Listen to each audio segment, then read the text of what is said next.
नहमदुहु व नसल्ली अला रसूलिहिल करीम औज़ु बिल्लाहि मिनश शैतानिर रजीम बिस्मिल्लाहिर रहमानिर रहीम। इंतहाई मोहतरम मुकर्रम सामीन अस्सलाम वालेकुम। प्रोफेसर चौधरी अब्दुल गफूर रहीम आपसे मुखातब है।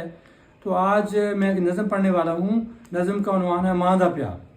तो माँ ऐसी हस्ती है कि आप सल्लल्लाहु अलैहि वसल्लम ने फरमाया कि ए मेरी वालिदा मोहतरमा, अगर आप ज़िंदा होती और मैं नमाज़ पढ़ रहा होता और आप मुझे आवाज़ देती तो मैं नमाज़ तोड़ देता। तो देखो ये माँ की जो है ना फरमाबरदारी का आप सल्लम ने हमें दस दिया है। और आप सल्लम ने यह भी फरमाया कि अल जन्नत तो तहता अक़दामिल उम्महात, अल जन्नत तो तहता अक़दामिल उम्महात, कि जन्नत माओं के कदमों के नीचे है। तो ये एक हमारे अब्दुल गनी साहब प्रिंसिपल साहब हुए हैं, तो उन्होंने एक किताब लिखी है कि हमें खुदा कैसे मिला, यानी हमें अल्लाह ताला की कैसे मिला, हम मुसलमान क्यों हुए। तो वो मुसलमान नौ मुस्लिम खातिन के बारे में है।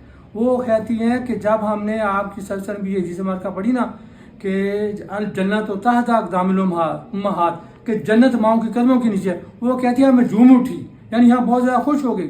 और हमने ये फैसला किया, हमने ये बिल्कुल सही सोचा कि ये एक आम बंदे का कलाम नहीं है, ये लाज़मन एक नबी का कलाम है।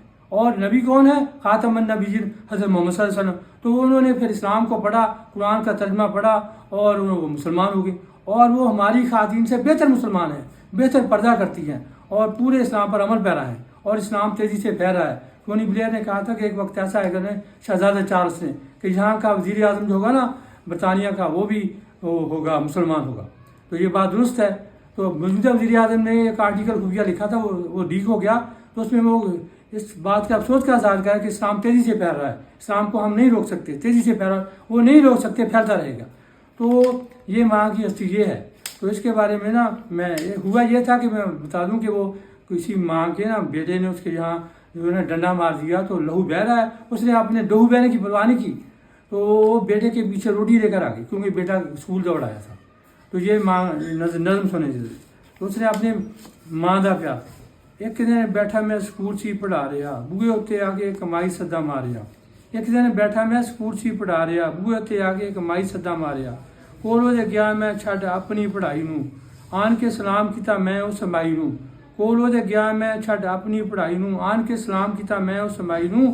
नेड़े आके वेखिया तो होई परेशानी सी, लहू नाल भिजी होई माई दी पेशानी सी। नेड़े आके वेखिया तो होई परेशानी सी, लहू नाल भिजी होई माई दी पेशानी सी। पुछया मैं माई साहबा गल की होई सी, इन्हीं गल सुन के वो ज़ारो ज़ार रोई सी। पुछया मैं माई साहबा गल की होई सी, इन्हीं गल सुन के वो ज़ारो ज़ार रोई सी। कहन लगी वीर मेरे पुत मैनू मारिया, कहन लगी वीर मेरे पुत मैनू मारिया। वटा मार सार विच सार मेरा फाड़िया, वटा मार सार विच सार मेरा फाड़िया। डंडा मार बांह उत्ते नील मेरे पाया है, चुक के किताबां ते स्कूल नस आया है। डंडा मार बांह उत्ते नील मेरे पाया है, चुक के किताबां ते स्कूल नस आया है। लड़ के वो मेरे नाल टुट जाना आ गया, उसने ऐसे ही कहा था, लड़ के वो मेरे नाल टुट जाना आ गया। रोटी भी नहीं खाधी ते भुखा बना आ गया, रोटी भी नहीं खाधी ते भुखा बना आ गया। मैं रोटी ले आईयां ते ओनू ये खिला दिओ, मैं रोटी ले आईयां ते ओनू ये खिला दिओ। भुख नाल सुक जाण ओदियां ना आंदरां, प्यार नाल भरियां सी मां दियां आंदरां। भुख नाल सुक जाण ओदियां ना आंदरां, प्यार नाल भरियां सी मां दियां आंदरां। गल्लां सुण माई दियां गुस्सा मैनू चढ़िया, बेटे नू कोल बुला के डंडा जदों फड़िया। गल्लां सुण माई दियां गुस्सा मैनू चढ़िया, बेटे नू कोल बुला के डंडा जदों फड़िया। भज के ओनू मां ने सीने नाल ला लिया, माड़ा जिहा पिछे हट बांहां विच लगा लिया। भज के ओनू मां ने सीने नाल ला लिया, माड़ा जिहा पिछे हट बांहां विच लगा लिया।